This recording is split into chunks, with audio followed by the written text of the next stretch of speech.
Welcome back to Pause. I can't believe I'm saying it, but here I am. Now, today we're not going to be building for one of the animals that you're going to be able to see, but we are, however, going to be building for something that I think is equally as cool. And that is going to be our open day arena all the way here at the back of the sanctuary. Can't wait to get started. We're going to be having things like a bouncy castle, an archery range, but let's get started, shall we?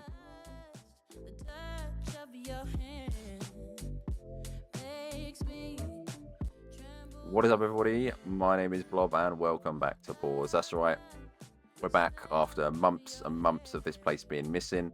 I've had that spark that's been reignited, and I'm back in, and I'm loving the ideas that are potentially coming to Pause. In the background, I won't be talking too much about what you're going to be seeing in the background. I'm just going to be more talking about the area that we're going to be building for today. And as you will have seen in the title, that is going to be the Birds of Prey arena. And I'm probably right in thinking that you're like, hold on, this is supposed to be a cat sanctuary. Why the hell have you got a Birds of Prey arena for a place like this? And well, the answer is simple. In the real life big cat sanctuary in the UK, they host things called open days, which are days where they'll allow a larger volume of guests into the sanctuary and allow them to partake in particular activities. So you'll have things like one-off events like birds of prey shows and that sort of thing, and have bouncy castles and archery and that sort of thing, or maybe like a barbecue as well.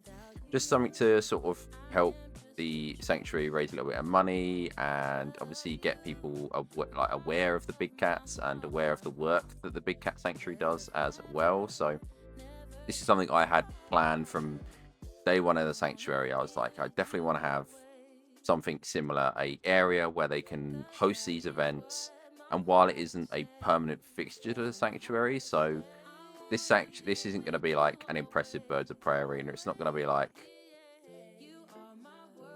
the Crocoseum, whatever it's called, the one in Australia Zoo, where they host like these dramatic, cool events. This is literally going to be something that's going to be a few landing perches stuck in the middle of a green field, and the sort of only real purpose-built area to this bit is going to be this grandstand that you can see. I've already placed down the sitting benches for it.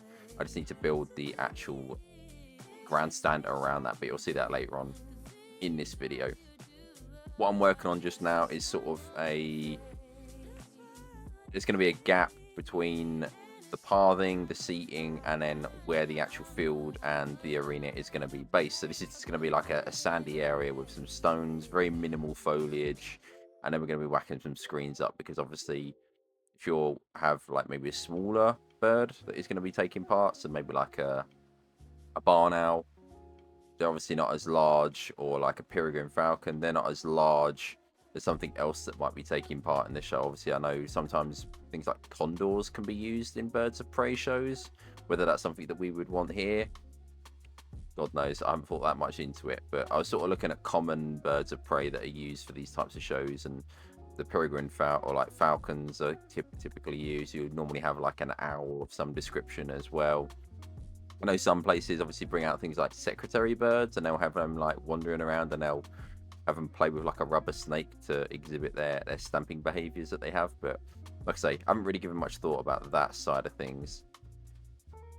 And right here, I'm starting to use one of my blueprints. It's something that literally consists of 3 pieces. We've got like a pool that wading birds can potentially stand in while shows are being done if they're brought out, or maybe if the flying birds just want to have a drink of some description.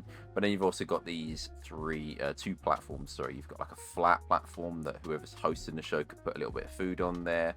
But then you've also got these traditional just perching platforms as well for the birds as well to take part in, just to sort of get them flying around and show the speeds and the wingspan and that sort of thing of the birds. And these are the screens that I was talking about. Again, this is not going to be a huge glamorous arena. This is something that is not purpose built. Open days is something that would literally only be hosted maybe a couple of weeks of the entire year. So from a financial standpoint, the sanctuary really wouldn't want to be investing larger quantities of money into something that's only going to get like 2 to 3 weeks of use a year potentially. So Again, it's very minimal, very bare bones. It's not going to be a grand occasion. But I'm sort of trying to put in the details that would be potentially necessary for something like this as well. But what we're generally trying to do in the background after this is going to be getting the shape of the arena. So you'll see me doing a lot of the edge foliage work. I think when I was building this, I was looking at it and I was like, there's something not quite right about it. You know, like just this open field, and I've got buffalo grass in it. It looked very, very minimal and bare bones. But I thought to myself, do you know what? Let's just get the shape of this done so that I know what area I'm having to work with. So I just start placing out these creosote bushes and then just sort of an assortment of oak, yew, black poplar trees just around the place, just to really sort of give it some height, because at the moment everything just looks very, very flat. So here you'll see I'm just sinking some oak trees into the back, and then I'll put some yew trees just so that we've got the background set up as well, because I think that's what's sort of lacking at the moment with this area. And then I know what I'm doing with it. I've left a gap here, and that is because I'm going to be placing some buildings here. I don't think they're going to actually serve an actual use, but they're going to be like an old farm building that still remains standing. Like I say, you got to remember, P.A.W.S is built on the old grounds of a farm, so there are potentially still going to be old buildings left from that area as well, or that time period in the sanctuary's history. But here, I'm quite happy with how this looks. And then this radio mast that I've had sort of loitering around for the longest time, I end up finding a place for it. It's going to look really good back here as well. And now I think to myself, well, I might as well finish up this sort of little area. So the area leading up to the arena as well. And then the bit on the left, that's going to spindle off into the caracal. So I'm just sort of trying to get sightlines going. I'm trying to get the nature side of things taken care of, trees, foliage, that sort of thing, before I can sort of tie this area off and move on a bit further into the arena. But after the arena, we are going to be having a few little things as well. I mentioned earlier on in the episode that these open days may host things like bouncy castles and archery. And I'm glad to say that some of those things are going to be put in here as well. And then there's going to be like a little restaurant idea, which I have to give myself a pat on the back for, because the name that I came up with for this little food van that we're going to have it's a once in a lifetime thing for me. Like the level of genius that has just poured out of my brain to conjure up this idea. But yeah, in the footage here, just sort of finishing up roughly the arena. Like I say, there's going to be a building at the back, so we'll come back to that a little bit later on. And then I sort of turn my attention to the area after the arena, which is going to be where we're going to have like the bouncy castle and a little food van, and it's going to be like a picnic area as well, like a seating area for people to obviously sit and eat their food. But nothing you haven't seen me do a million times already going on in the background here. Just your usual, you know, copious amounts of foliage, creosote bushes, oak trees, buffalo grass. It really is the norm from me. But in a minute here, you'll see me add an oak tree and then just raise the ground up around the bottom of the tree, just so that it adds a little bit of height variation. I think the thing that I'm really proud of with this whole park so far has been the levels of change in the elevation. Something you really want to keep toying with when you're doing your zoos as well, and especially in an area like this. You know, you've got this flat grassland area where the arena is, and then you need little bits like this just to remind yourself that it's not it doesn't look quite as odd when you've got these completely large flat areas. You know, the arena may have been purposely flattened for the fact that they knew they were going to use it for an arena, but areas that aren't part of the arena obviously would have these sort of variances to them. So that little bit of addition where the tree is just little things that help make things look a little bit nicer and a little bit realistic, in my opinion. And then I'm just adding some barriers here. Don't ask me why I'm adding these. I don't know why you'd want to stop people wandering out into a green field, but maybe the buildings at the back of the arena are derelict and as a result not safe, so we want to keep people from going up to the buildings and potentially hurting themselves. But just going through detailing, you know, as well, benches, bins, that sort of thing. I'm going to be going through and doing some mass signage at some point, but I'll probably do that out of the recording, just because it can be a little bit boring to see me do that. I'm just trying to work out where I want signs at the moment, and yeah, I'm in a sort of juxtaposition because I want to have loads of education signs everywhere and whatnot, but at the same time, I feel like a sanctuary would differ in that regard. I think the bulk of the education that we're going to offer to people is going to come from the educators and the people that do the tours around the sanctuary, as opposed to loads of signs, loads of information for people to read. Obviously, we'll have information at the habitats for the cats, but in between those, I don't know whether you would have things like smatterings of information about the cats. You might have things about the park itself. Obviously, we've got signs about the old barn house. We've got signs about the meteorite in the central gardens, or just little things like that. But in terms of mass education signage, I don't think that would be something that would feature quite prevalently throughout the sanctuary. It's going to be more directional signs, and then when you do get to an animal, that's where you'll have some education signs. So still something that I'm just thinking about quite a lot when I'm building in the background here. And speaking of which, you'll see me placing in some fences right now. These fences are primarily just to sort of establish the difference between the arena, and then we've got like a path here that I'm doing the terrain paint for right now. That is going to be a side passage that goes toward the buildings at the back, which we'll be starting in a second.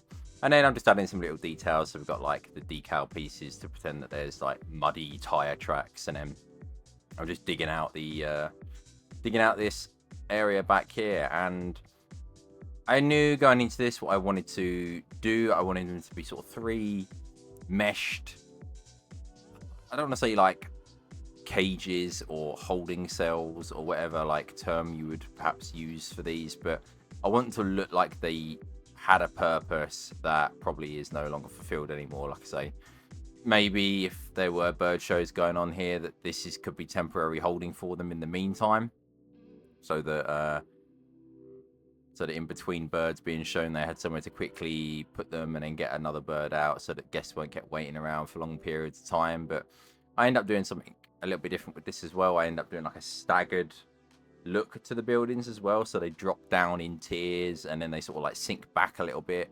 It just stops things looking quite as flat, and that's something I'm really trying to avoid at the moment. I'm well aware, I'm going around and looking at some of my buildings, and I can't help but feel that they look a bit blocky, but for all intensive purposes, that's kind of what a room is. You know, any room that you go to, wherever you may live, is going to be 4 corners in a square or rectangle shape. So maybe I'm putting too much thought into it, but I'm kind of wanting to do something maybe a little bit different. But that's where the snow leopard habitat is going to come into its own when we finally get around to that as well. That's going to be situated at the back of the sanctuary, past the Siberian tigers.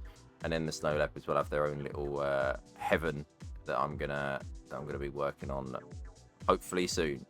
But yeah, really excited about that. It's gonna be something so different to what has already been built into the sanctuary, and it's probably gonna be considered like the most recent thing to have been built in terms of actual time scaling for the sanctuary as well.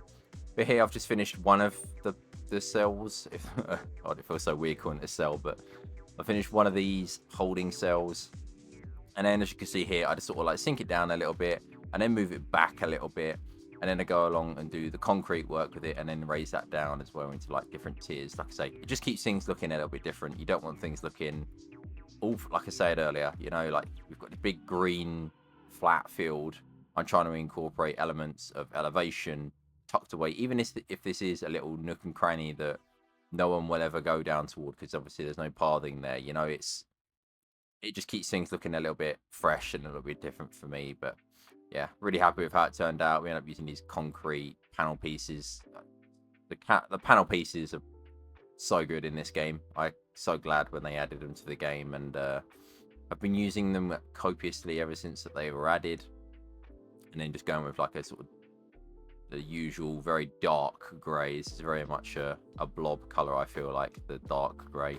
And then I go along, sort out all the Z fighting, copy it across so that it's inside the actual holding cell as well, and then just group it all together, copy it down, and then just keep moving them along so that they all They all go down in their different tiers, and that's pretty much it. We had a wall as well, which I copied from the gardens, and yeah, like I say, not too much detail back here, but realistically, like I said, this area of the sanctuary is sort of a temporary, well, I say temporary, it's one that gets used very, very infrequently, so I want to sort of save the really good details and the little detail areas for high footfall areas that are going to actually contain cats. But speaking of cats, hopefully the next one that will be gracing us with its presence in the sanctuary is either going to be the Bengal tiger, or the caracal. To be honest, whichever one you want to see, let me know, and I will quite happily start either of them. They're going to be in similar sort of areas. If I remember, I'll put a section at the end of this video where I talk about the layout and what's going to be going where, just so that you guys have got an idea of what is potentially going to be coming to P.A.W.S. Well, will be coming to P.A.W.S. in some sort of order, and just so that you know roughly where it's going to be going, just so that we're all on the same wavelength, because like I say, it's been a while since I've done an episode of P.A.W.S., so being able to keep everybody on the same wavelength is going to be very important for me. But yeah, this area is pretty much done. Just a bit more foliage work, a bit more fencing, just to keep everything all like bound together. Even though this is something I've built months after I last built in P.A.W.S., I don't want it to feel disjointed, a separate area. I don't want it to feel old in comparison to what has been... I don't want it to feel new compared to what I've already done ahead of this. And then we move across, and this is where I start using some of my blueprints that I've been working on stream and in my own time. And that is going to be things like a bouncy castle. So here you see me using a bouncy castle. This is literally made of primarily art shapes. And then we've got like a gasoline generator that I made as well in my own time, along with an air pump. I was doing my research on how to inflate a bouncy castle, it's got to be said. So I know a minute ago I was just talking about keeping the small details for areas that will see more foot traffic, but something like this was just way too good to pass up. You know, like when I looked into it and what sort of activities they have at these open days, seeing that they had a bouncy castle, I was just like, I don't know. It's one of those you rub your hands together moments and you get really excited to sort of have a go at something that you wouldn't really think of at a first glance when you think of a zoo. So yeah, that's the bouncy castle. And then we're going to whack in the toilet here, because I'll be honest, this is one of my Achilles heels of the game. I do forget to put in some of these guest amenity things. I'm so busy trying to cater to the needs of the animals and get these really cool sight lines that I forget that we are human and we need certain needs taken care of in the form of bladder relief. So yeah, that's going to be put in there, and now I'm just like decorating around a bit. This is literally going to be one of the borders of the sanctuary. It won't be any more traversing beyond this point, so just trying to block out as much of that background hills as I possibly can. This map doesn't really have the greatest skirt, so I'm trying to hide as much of that sort of strange, boring terrain as much as I can with trees and that. Anyone that's in the Snowtop Reserve video will know that that's got an incredible sky map, so I can afford to leave massive areas open because the mountains just make such a nice backdrop. And then just more terrain here, just getting it all acquainted together, and then I sort of keep adjusting some of the path a little bit, and then I just put in the foliage so that I know where I'm going to be doing my archery range. That's right, I said archery range, and that's utilizing some of the new barnyard animal pack pieces, because obviously in that pack we got some A.W.S I, and I thought to myself, you know what, these are kind of perfect for this. You know, I was gonna maybe do there's like a deer metal plaque item that I was tempted to use, but now I thought to myself, yeah, I don't know, the idea that you're sort of encouraging a kid to shoot a arrow at a deer kind of seems a little bit meh in my opinion. But at the same time, I'm like, I understand that hunting has its place and its reasons and stuff like that, so I ended up opting for the bale pieces in the end. I think they worked out really well. I kind of wish that they were a little bit narrower, but you know, it is what it is. We worked with what we've got in the game, and for this reason they served quite well. I could have probably got some of the square bales and then put them in a line and then just like rotated them around until they formed a circle, but yeah, why use, you know, 50 pieces when I can use just the one.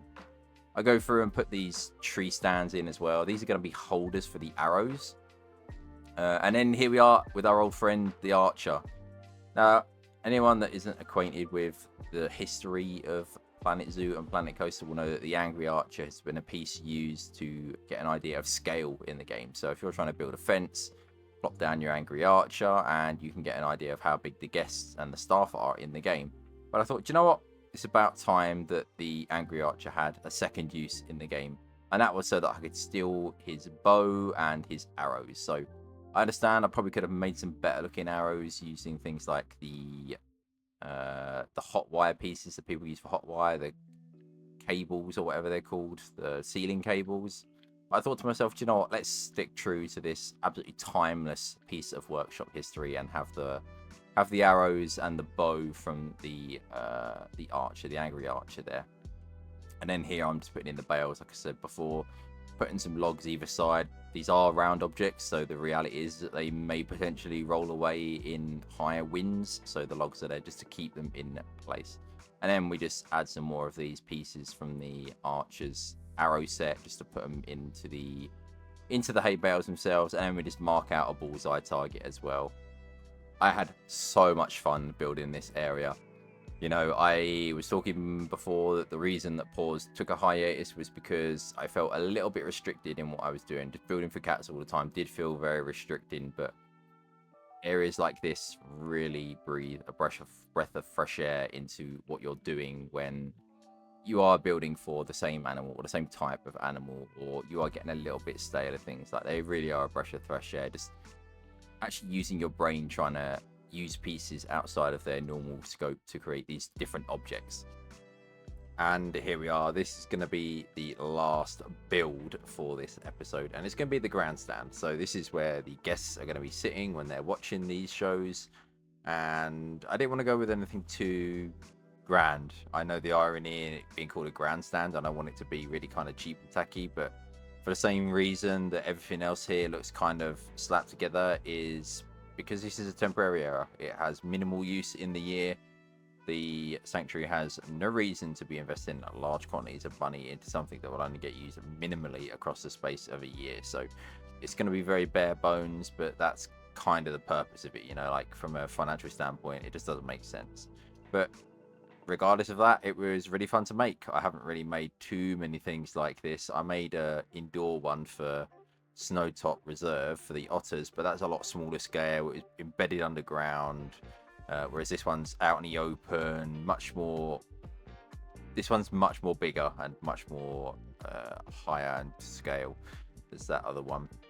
This concrete I'm putting at the front is just for wheelchair users. Obviously, if we had people that had issues with the stairs, then we've got this concrete platform at the front where they can sit and be fine and out of the way of the birds as well behind the railing. And just a little bit further along from this, we are going to have my moment of genius, my stroke of genius. We're going to have a little food van, and as I said, I sort of just came to this conclusion while I was just thinking at one point, and I thought an amazing name for a food stall that is going to be situated near a birds of prey arena would be Peckish. And I just thought it's perfect. So now I just need a logo for that. I've inquired around. If anyone wants to make a logo for Peckish, they're more than welcome to do so and send it my way. I would love to have it feature in the zoo, because then it means that everyone's sort of managed to contribute toward the fabric of this very sanctuary. But that's just going to be a simple food van, nothing too fancy, just sort of tacked onto the grass verge, as it were. And then I'm just finishing up the grandstand, and then after that we are going to have a little bit of a walkthrough, just so you can see it from guest level as well. But we're also going to take a little bit of a trek over to Cougar Creek, and that is for a very special reason. But here I am just sort of decorating this other bit. I'm not going to be too much more decorating behind the grandstand. And that's because I'm going to be doing... That's where the indoor housing for the caracal is going to be, as well as a guest viewing area on that side as well. But we'll obviously tackle that when we come to the caracal episode, because then we can blend it all together. I don't want to sort of get too far ahead of myself trying to make it fit a certain way when the caracal habitat is then going to potentially clash with it at a later date. So I think it's much easier to just do it like this, and then just a few more archways in here as well. And then when I finished all of this, I kind of sort of came to the conclusion that I didn't really have that much rock work. We've obviously got a lot of the faux rock piles dotted all over the place, but I thought to myself, I really need more than that, and I end up adding a few more boulders around the way as well. And then yeah, we'll do the little walkthrough part, but I'm just gonna go quiet now, and I'll let you watch the rest of this, and I'll join you when we are doing the walkthrough portion at guest level.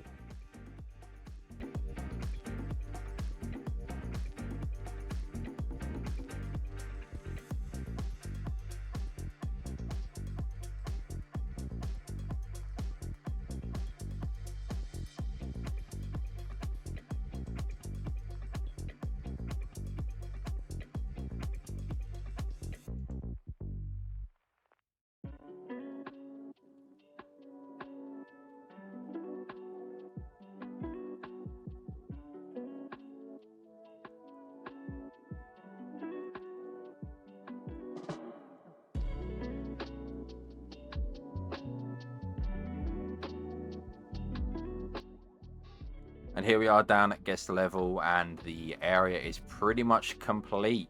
Really happy with how it turned out. This is obviously going to be your entryway into this area, and the first area we're going to go along to is the buildings at the back of the arena. Really happy with the detailing on the floor here with the decal pieces, but I've really tried to bleed in some of the Broadmoor Farm stuff into this area as well. I was toying around a lot with these overhanging little corridor areas, and I've tried to sort of emulate this at the start area here. Don't really want to have too many trees because obviously we're going to need room for the birds to be able to fly around when they are doing their thing. And then these buildings at the back here, very, very minimal, bare bones, but just something that while you're at the back in the grandstands, it just gives you something a bit different to look at rather than just the plain old tree sunken into the ground that I tend to do. And as we move along here, we are now at the Bird of Prey arena. Again, very minimalistic. And some of you may like that, some of you may not. But like I say, I'm trying to think about it from a logical standpoint. You know, this sanctuary's biggest investments and most important residents are going to be the cats. So they're the ones that are going to sort of be at the forefront of the thinking of the sanctuary. Not an area like this that will have minimal use across the space of a year. I've said that so many times, and that's because I can't emphasize it enough. And then we come around to sort of the guest hang around area, if that's really what you want to call this. We've obviously got the peckish van there on the left, and then we've got this bouncy castle on the right. The scaling is maybe a little bit too small, but for the like at the end of the day, it's meant for kids, not for adults. So the scaling is a little bit off, I will be honest, on my part, but it's meant for kids, so that's fine. And then back here we got the archery range, as I've already explained, and then the viewing area that is going to be for the caracows. But other than that, we're not really going to be touching this area too much more in this episode. Let's go on over to Cougar Creek, and this is what I wanted to show you. One of the words I've been throwing around so much this year is the word sightlines, and this is very much why. Back when I made Cougar Creek, I had this opening in the tree line at the back, and I thought it needs to be utilized in this, and I didn't realize that we have got some of that forming now. If we scroll and have a look, you can see the bouncy castle in the background there with some trees and stuff like that. This is the long game for me. This is what I've been thinking about ever since I did this area, and it really adds so much depth to your zoo. So really consider that. But just before we end the episode here, we are going to be taking a look at the Sky plan and what is going to be coming and where it's going to be going, just so that you guys are all up to date on all things P.A.W.S that are going to be coming in the foreseeable future. Let's have a look at that, shall we? So this area here on the right hand side that you can see, this is the area that we have worked on and built in today's episode, and the area situated just behind that is where our caracows are going to be placed. Just below that, we've obviously got this sort of large liver-shaped exhibit. That is going to be where our Bengal tigers are going to be situated. Very large space, but yeah, it's going to be perfect for them as well. To the left of that, we've got this sort of weird empty area in the bottom left, and I'm still not entirely sure what I'm going to be doing with that. I'm tempted to potentially do a playground of some description because that got moved out of the central garden, so that could be where that goes, but also feels like that space could be a little bit too narrow for something like that, but that's something that still needs a little bit of planning. And then above that, you have got the uh, Siberian tiger exhibit there. That's got an area marked out for its indoor viewing and as well as the outdoor area.